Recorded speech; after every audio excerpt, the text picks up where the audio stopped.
जो क्वाड बना हुआ है, फिर पाकिस्तान पे एक्सपेक्टेड किस्म की सूरत बन रही है और एक पूरा का पूरा।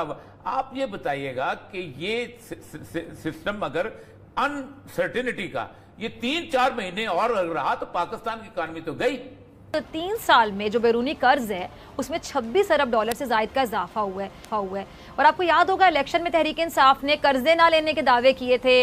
आपके मुल्क के हर शख्स की जो आमदनी है वो कितनी है, और वही आमदनी अगर भारत में देखें तो कितनी है। 172 का वाटर मार्क भी क्रॉस किया है। खतरे की घंटी बज रही है इमरान खान हुकूमत के लिए, पाकिस्तान के एक आम आदमी के लिए, पाकिस्तान के एक्सपोर्टर के लिए, पाकिस्तान के इंपोर्टर के लिए। मुल्कों के खिलाफ जो हमारे दुश्मन हैं, बगैर अमेरिकन फौज भेजे हम उनके खिलाफ जो वेपनाइजेशन ऑफ फाइनेंस है, यानी कि हम फाइनेंस को एक जंगी हथियार बना लेंगे। पाकिस्तान की तारीख में आपको कोई ऐसे 4 महीने नहीं मिलेंगे जहां पे डॉलर जो है वो इतनी तेजी से चढ़ा हो और रुपया इतनी तेजी से गिरा हो। मसला ये है कि सीपैक आपने शुरू किया, उसका कुछ अता पता नहीं। हाँ, खाली टक टक का मजा ले रहे हैं आप। सही है, अल्लाह माफ करे, कहना नहीं। मसला ये है कि सीपैक आपने शुरू किया, उसका कुछ अता पता नहीं। हाँ, खाली टक टक का मजा ले रहे हैं आप। सही है, अल्लाह माफ करे, कहना नहीं चाहिए। कहा कि जनाब नफल पढ़ लें, गैस निकलने वाली है। वो देश समुद्र में सुराख किया, दूसरी तरफ जापान निकल आया, गैस नहीं निकली, टक टक का मजा लेते रहे। फिर आपने कहा हम डैम बनाएंगे, दे 10 रुपए सबके काटे। बना कोई भी नहीं, टक टक का मजा लेते रहे। फिर बोला कराची को दुबई बना देंगे, कराची को हांगकांग बना देंगे, हुआ कुछ भी नहीं, टक टक का मजा लेते रहे। तो फिर आप लोग मुझे कहते हैं कि जनाबे वाला मुझे मनफी नहीं सोचना चाहिए। आपको लगता है कि हुकूमत डॉलर की उड़ान को रोकने में कामयाब हो सकेगी, और क्या हुकूमत को ठीक तरह से समझ भी आ रही है कि डॉलर क्यों इतनी तेजी से ऊपर जा रहा है? 2014 में जो अमेरिका में जो कुछ कहा जा रहा था उसको स्टडी कर रहा था। वहां पे उस वक्त उनके एक सेक्रेटरी ऑफ ट्रेजरी जो उनके वजीर खजाना थे, वो ये कह रहे थे कि हमने वजारत खजाना को और पेंटागन को आपस में मिला देना है, और उन मुल्कों के खिलाफ जो हमारे दुश्मन हैं, बगैर अमेरिकन फौज भेजे हम उनके खिलाफ जो वेपनाइजेशन ऑफ फाइनेंस है, यानी कि हम फाइनेंस को एक जंगी हथियार बना लेंगे। जो आपने जिक्र किया कि मई में 152 का था, आज वो 172 का है, 13% गिरा है सिर्फ 4 महीनों में। और पाकिस्तान की तारीख में आपको कोई ऐसे 4 महीने नहीं मिलेंगे जहां पे डॉलर जो है वो इतनी तेजी से चढ़ा हो और रुपया इतनी तेजी से गिरा हो। जो पिछले 3 सालों में उठक बैठक हुई है मुआशी पॉलिसी को लेकर, उसके ऊपर एक जायज क्रिटिसिज्म बनता है और इसको गवर्नमेंट को भी सहना होगा। मतलब मवाजना यह किया जाता है कि ग्लोबल प्राइस इंडेक्स, बस 3-4 आप अंग्रेजी के अल्फाज थमा दें किसी के हाथ में, वो बैठकर इसके ऊपर मईशत भी चला देगा, वो आपको तज्जिया भी कर दे देगा। मतलब ग्लोबल प्राइस इंडेक्स में तो इजाफा हुआ है, पर किसी मुल्क की इकोनॉमी को मद्देनजर रखते हुए आप पर कैपिटा इनकम को भी कभी डिस्कस करेंगे कि आपके मुल्क के हर शख्स की जो आमदनी है वो कितनी है, और वही आमदनी अगर भारत में देखें तो कितनी है, बांग्लादेश में देखें तो कितनी है, मालदीव में देखें तो कितनी है, अमेरिका में देखें तो कितनी है। मतलब बाइंग कैपेसिटी बड़ी मैटर करती है। तो हम सारी चीज सिर्फ ग्लोबल प्राइस इंडेक्स के ऊपर डालकर ये तय नहीं कर सकते कि कीमतें अगर उधर ज्यादा हैं तो जी हमने उनसे तो कम बढ़ाई हैं।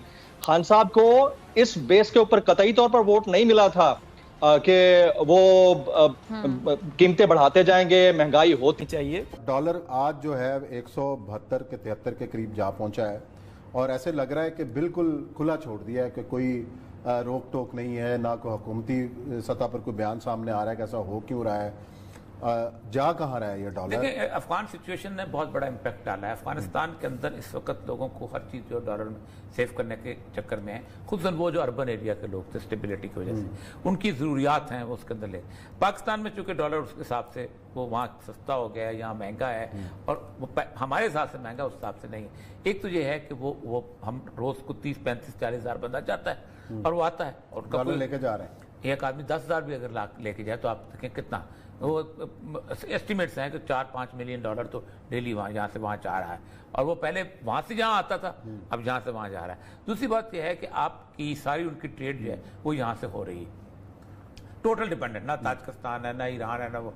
अच्छा, उसका भी जो आपकी जो एक इम्पोर्ट्स बढ़ी हैं वो बुनियादी वजह उसके अंदर अफगानिस्तान को इम्पैक्ट है। अब पाकिस्तान को फैसला तो कर ही नहीं रहा कि या तो कबूल करो या कुछ को खुदा कबूल सबने किया हुआ है, दस्तखत नहीं करते। अब पूछ लेते हैं शब्बर जैदी साहब से, आखिर वजूहात हैं क्या? बताइएगा, ये डॉलर की उड़ान जो है ये इतना ऊपर चला जा रहा है, इसकी वजूहात क्या है, क्या इम्पैक्ट आने वाला है हमारे ऊपर, और इसको रोक कैसे सकते हैं हम? देखिए बात, और ये मकबूल जान साहब ने बात बिल्कुल सही की है। इसके दो फैक्टर हैं बेसिकली। एक तो डायरेक्ट फैक्टर है कि जो अफगानिस्तान में डॉलर का मूवमेंट है और जो वहाँ की रिक्वायरमेंट है वो हमारे डॉलर्स, हमारी रुपये की पैरिटी को अफेक्ट कर रही है। मगर मेरे हिसाब से जो हमारा जो एक अपवर्ड ट्रेंड जा रहा है उसका ताल्लुक उस डायरेक्ट मूवमेंट से नहीं है, क्योंकि वो एक लिमिटेड अमाउंट की होती है और अब हमने रुपये का ट्रेड भी अलाउ कर दिया है। तो बुनियादी वजह वो नहीं है। बुनियादी वजह ये है कि जो पाकिस्तान की रुपये की स्टेबिलिटी है वो डिपेंड करती है very strongly with the expected relation of Pakistan with America।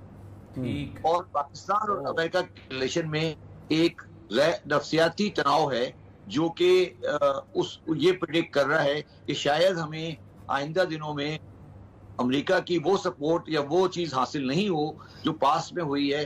तो उसको रखते हुए हमारे जो डॉलर की जो एक प्रेडिक्टेबिलिटी है वो ये हो गई है कि हम ये समझ रहे हैं कि डॉलर आगे बढ़ेगा, उसलिए एक्सपोर्टर अपनी एलसीज क्लियर नहीं कर रहे हैं और एक्सपोर्टर नहीं आ रहा है। इस सिलसिले आज एक आपने पता नहीं शायद आपको आइडिया हो या नहीं हो, अमेरिका ने सेनेट ने एक कानून पास किया है जिसमें वो ये वो इंक्वायरी करने जा रहे हैं पिछले 20 साल में किन लोगों ने तालिबान के साथ सपोर्ट की है। तो ये इस तरह के जो इक़दामात होते हैं ये पाकिस्तान की अमेरिकन रिलेशन को अफेक्ट करते हैं और उसको देखते हुए हमारा शबर भाई आपने बहुत सही बात की, मेरा ख्याल है ये आंखें खोल देने वाली बात है। लेकिन जो हालात नजर आ रहे हैं, जो प्रेडिक्टेबिलिटी आपने कही है कि जो आइंदा में हमारे तल्लुकात खराब होंगे और जो लोग डॉलर में सेव करना चाहते हैं वो भी डॉलर बचाए रखेंगे, कल को बढ़ेगा, हमें फायदा होगा। फिर ज़ाहिर बात है जब तल्लुकात खराब होंगे तो हमारा डॉलर से रिश्ता टूट गया, तब ये जो क्वाड बना हुआ है, फिर पाकिस्तान पे एक्सपेक्टेड किस्म की सूरत बन रही है और एक पूरा का पूरा। आप ये बताइएगा कि ये सिस्टम अगर अनसर्टेनिटी का ये 3-4 महीने और रहा तो पाकिस्तान की इकॉनमी तो गई। अगर हमने इसको 3-4 महीने आगे लॉग हो गया तो पाकिस्तान की मैशत के लिए ये काफी संगीन सूरत हाल खड़ी कर सकता है। ये इसका को हल क्या है जो इनके हाथ से कीमतें निकलती जा रही हैं? और मैं ये समझता हूँ कि हमें जाके IMF से बात करनी पड़ेगी और ये बात करनी पड़ेगी कि हम किस तरह अपनी करेंसी स्टेबलाइज कर सकते हैं कन्वेंशनल और अनकन्वेंशनल मेथड से, क्योंकि अगर हमने इस करेंसी की स्पाइरल को आगे बढ़ने दिया तो हम अफोर्ड नहीं कर सकते कि डॉलर की वैल्यू एक सर्टेन अमाउंट से ज्यादा बढ़े।